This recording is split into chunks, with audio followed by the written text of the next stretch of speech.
కూడా చెప్పాడు. చంద్రబాబు నాయుడు గారు చెప్తా ఉన్న మాటలు అబద్ధము అని చెప్పి మరొక్కసారి రుజువు అయ్యేట్టుగా ఏకంగా టీటీడీ ఈవో మరొక్కసారి మళ్ళీ చెప్పాడు. అసలు ఆ గీ వాడనే లేదు, ఆ ట్యాంకర్లు వాడనే లేదు, ఆ ట్యాంకర్లను వెనక్కి పంపించాం, టెస్ట్లలో ఫెయిల్ అయిపోయింది కాబట్టి అసలు లోపలికే పంపించలేదు, వెనక్కి పంపించేసాము, అసలు వాడకంలోకే తీసుకుని రాలేదు అని చెప్పి తాను మరొక్కసారి రీఇటరేట్ చేస్తూ తాను చెప్పాడు.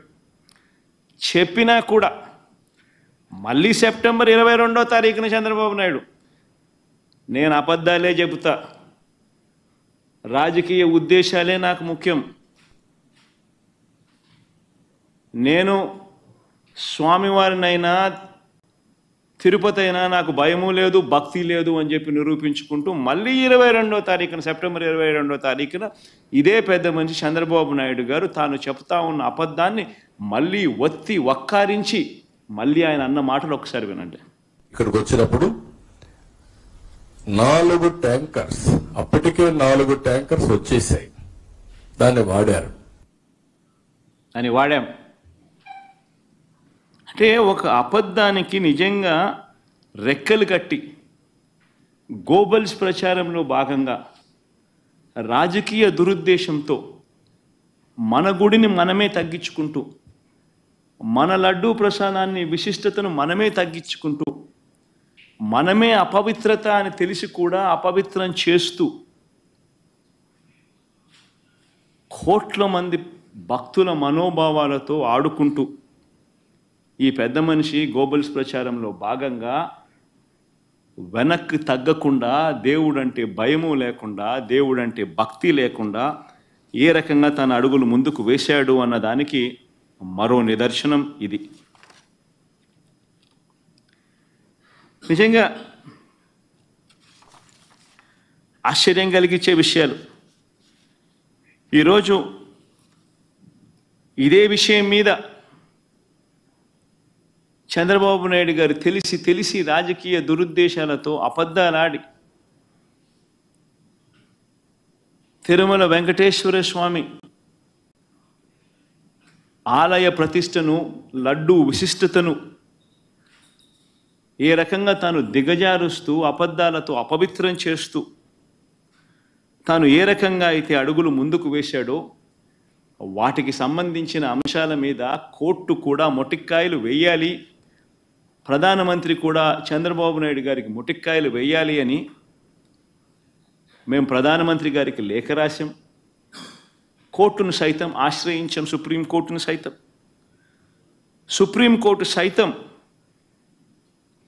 ఈ కేసు తాము వినేటప్పుడు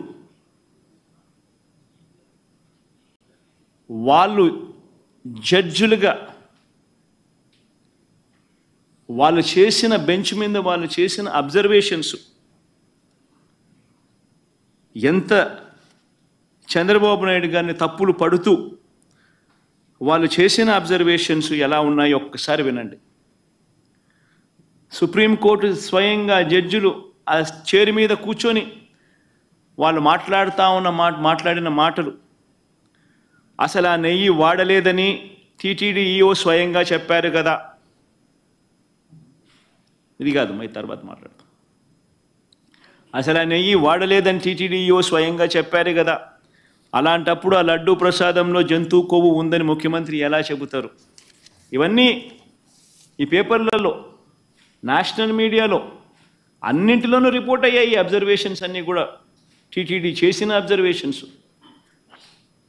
ఎకనామిక్ టైమ్స్ దగ్గర నుంచి, హిందూ దగ్గర నుంచి, బిజినెస్ స్టాండర్డ్ దగ్గర నుంచి, national TV channels NDTV, India today దగ్గర నుంచి, times of India, times now దగ్గర నుంచి ప్రతి ఛానల్లోనూ రిపోర్ట్ అయినవి అబ్జర్వేషన్స్.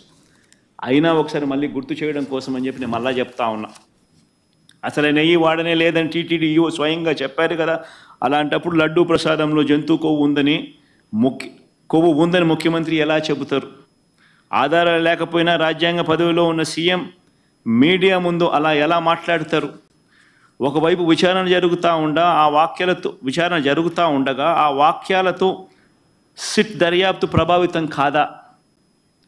తమ నివేదిక తప్పు కూడా కావచ్చు అని స్వయంగా ఎన్డీడీబీ రిపోర్ట్లోనే రాశారు కదా. ఎన్డీడీబీ నివేదికపై సెకండ్ ఒపీనియన్ ఎందుకు తీసుకోలేదు? అదొకటే కాదు కదా, దేశంలో ఎన్నో ల్యాబ్లు ఉన్నాయి కదా. ముఖ్యమంత్రి ప్రకటనకు పూర్తి విరుద్ధంగా ఈఓ ప్రకటన ఉంది. కల్తీ నెయ్యి విషయంలో టీటీడీ వైఖరి చాలా స్పష్టంగా ఉంది. సీఎం చేసిన ప్రకటనలకు ఎలాంటి ఆధారాలు లేవు. దర్యాప్తుకు ఆదేశించినప్పుడు పదాల గారడి ఎంత మాత్రం అవసరం లేదు. ఎన్డీడీబీ నివేదిక జూలైలో వస్తే దానిపై ముఖ్యమంత్రి సెప్టెంబర్లో ఎందుకు మాట్లాడినట్టు? జూలైలో నివేదిక వస్తే అప్పుడే ఎందుకు మాట్లాడలేదు? పైగా లడ్డూ తయారీలో వాడే నెయ్యిలో జంతువుల కొవ్వు కలిపారంటూ ముఖ్యమంత్రి ప్రకటన చేశారు. అసలు ఆ ప్రకటన చేయడానికి ముఖ్యమంత్రి వద్ద ఉన్న ఆధారాలు ఏమిటి? ఆ లడ్డూను పరీక్ష కోసం సెకండ్ ఒపీనియన్లో భాగంగా వేరే ల్యాబ్కు ఎందుకు పంపలేదు?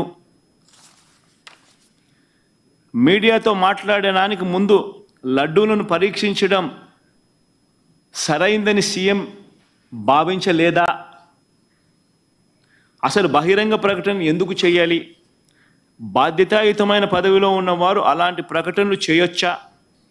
దానివల్ల సిట్ దర్యాప్తు ప్రభావితం కాదా?